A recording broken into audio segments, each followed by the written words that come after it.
Thanks for listening on Q102. Next up is a group who is also sexy and they know it, Socrates, Khan, and Bentham. Sakakantham.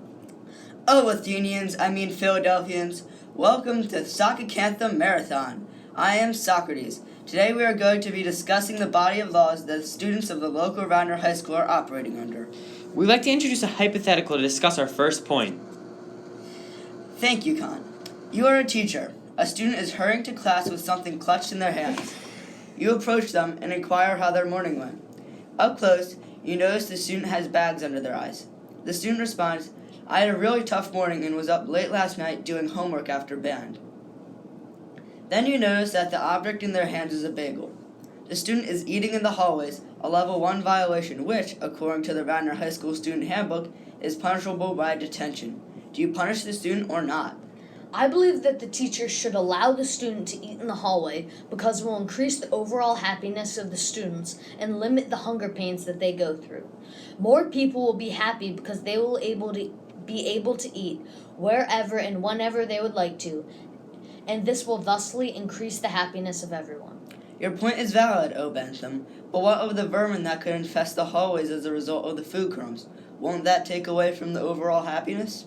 That may be true. However, cleaning services can just clean up the crumbs, and the benefits far outweigh the costs. People will be much happier eating anywhere they like, and if bugs do appear, people can just take their food elsewhere. In addition, the extra cleaning will cause the cleaning people more trouble and stress. Bentham and Socrates, I think you're looking at this in all the wrong ways. If you let the student keep eating, you're succumbing to the pleasures of the individual and becoming a slave to the desires of humanity. You're acting as a result of your preferences and desires, as opposed to choosing your actions based on the morality. As a sentient being, you're not exercising your human right to act freely, which is a mistake. Succumbing to your desires is hardly a problem. They're the two sole governors of us. Furthermore, teachers will be able to eat wherever they like, increasing their happiness as well. As a teacher, you have an unconditional duty to adhere and enforce the rules, regardless of the circumstances. It is your duty, no matter what you're inclined to do, to stop the student and punish her for her lack of sense of duty. The teachers will not feel happier once they realize that they are going against their duty.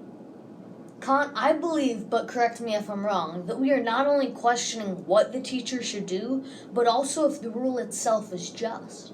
Correct. These rules came about as a direct product of the human reasoning and consideration of universal morality. For this reason, they have been determined just by the authority of the school, and they are upheld by the body of students. Until this morning, when there was some change in the student's routine that caused her not to be able to eat at home, the student was happy with the rules of only eating in the cafeteria. Thus, the student is bound in a compact to follow this law. O Philadelphia, because breaking one law means disrespecting and dishonoring them all, this student is obligated to face the consequences. So let's change the situation a bit now. What if the student, now a sophomore boy, is eating under the staircase, crying as a result of the bullies in the lunchroom? Would your view on the situation change? In this situation, the boy is acting on his desire to avoid pain from the bullies, instead of carrying out his duty of following the law. For this, he must be sent back to the lunchroom and punished if necessary. I agree with you, Kant, however, for a little bit of a different reason. You should tell the boy to go back to lunch because although he suffers some pain, it will increase the happiness of multiple people while only he is suffering. If there are 5 bullies, then 5 people will be happy even though it is at the cost of 1. O Bentham, it is not all about the pleasure of the majority. It is about the preservation of one's soul.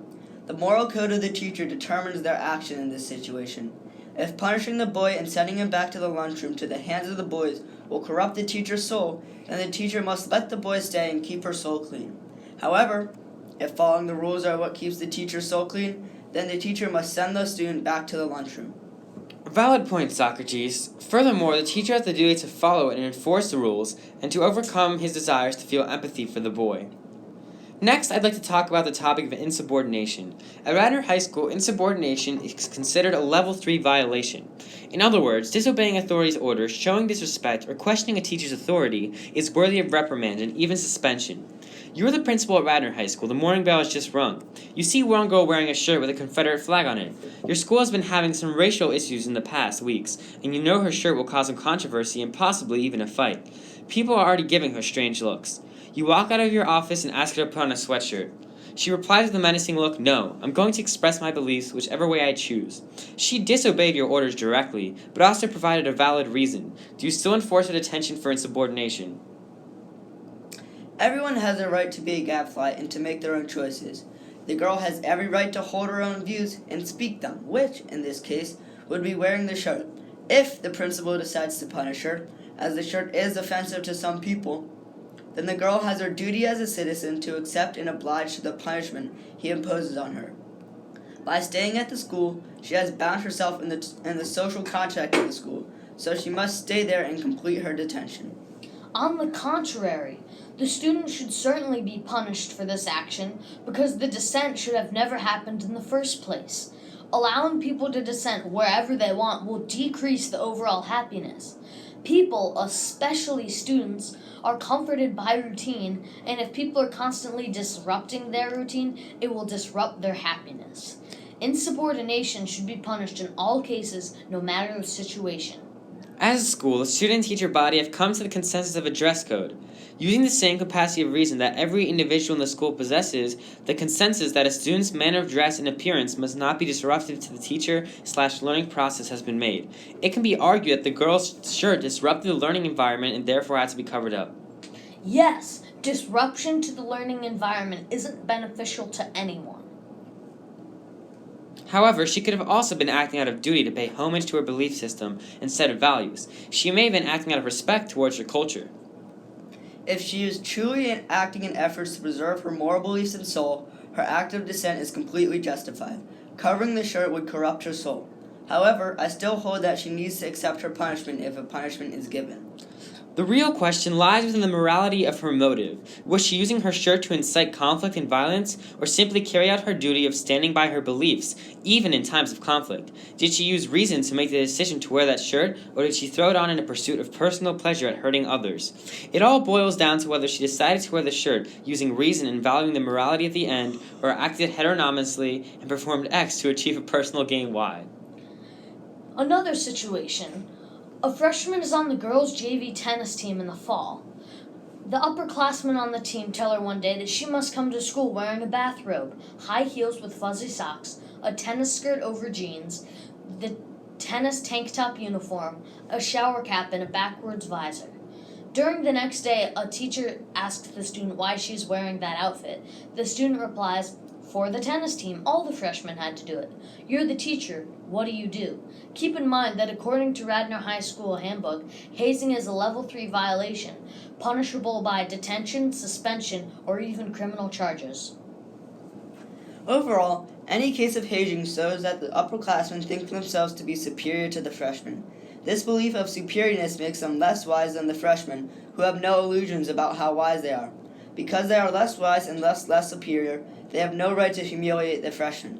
Thus, the act of hazing is wrong and should be punished. However, this act of hazing could be morally justified because it creates the most amount of pleasure for the most amount of people. But the seniors are tormenting the freshmen out of inclination and search for pleasure. They are using another human being to achieve their end of enjoyment and entertainment. The whole point of life is to please your sense of pleasure and avoid pain. The upperclassmen are all getting pleasure from this action, thus making the overall amount of pleasure higher. They are disobeying the unconditional principle of following the rules to pursue a pleasurable action. They are succumbing to the desire for pleasure and disregarding individual human rights. Their actions violate every moral code in place. To me, the righteousness and moral justice of hazing relies on the moral codes of the upperclassmen. If you really believe that tormenting freshmen is what solidifies your soul, then go right ahead. This action should be allowed, although there is some discomfort to this one girl. It is making other people happy to see her silly outfit. Interesting ideas, Bentham. It's apparent that we all have different methods of coming to the morality of a situation. However, our discourse and questioning of the Radnor High School laws has brought us to a higher understanding of our civic faith. Good night, O Philadelphians. Thanks for listening to our Soccer Marathon. Next up on Q102, we would like to play a timeless hit that even Socrates can't help but groove out to.